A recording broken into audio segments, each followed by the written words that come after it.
chake kipya kwa anwani The Quest for Nationhood. Ni kitabu ambacho kinachambua mseto wa mada ikiwemo historia yake kama mwanasiasa mtajika, safari na mafanikio ya taifa la Kenya katika kupigania uhuru pamoja na mbinu za kuwezesha mafanikio katika siku za usoni. Kwenye kitabu hicho, Raila Odinga anasimulia safari ndefu ya uchumi wa taifa la Kenya kabla na baada ya uhuru. Raila ambaye maisha yake yote ameendelea kupigania demokrasia na utawala mzuri wa Jamhuri ya Kenya amefafanua kwamba kitabu hicho kina maudhui mahususi yanayodadisi dosari zinazojitokeza kwenye utawala wa taifa hili. Sitting down, my friends, they said, okay, in the course of this period of time, you've given so many talks on so many different subjects.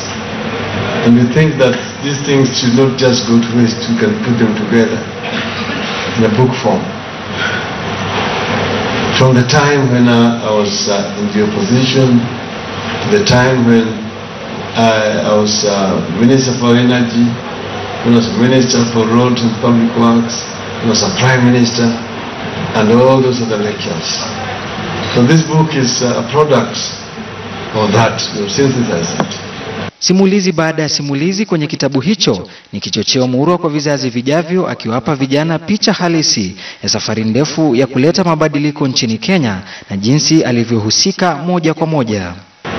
The colonial police force was an anti-people police force. It's a police force which was there to buttress the colonial system. It was used to rule the natives. And that's why you still have, because the lack of reforms since the independence, you still have a very cruel police force which is anti-people.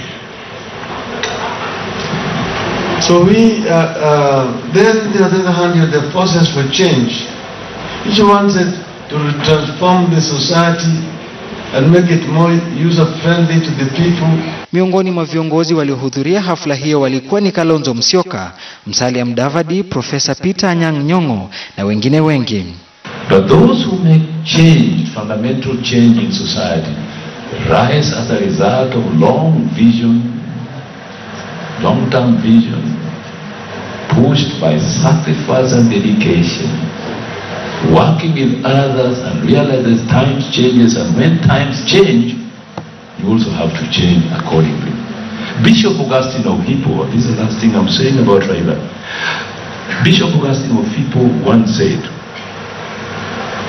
that the most important in life is sometimes to think, to stop for a moment and think that you may not be right.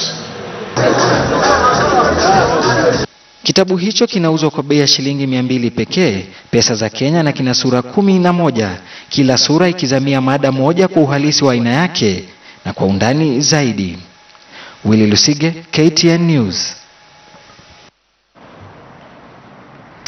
Na mtazamaji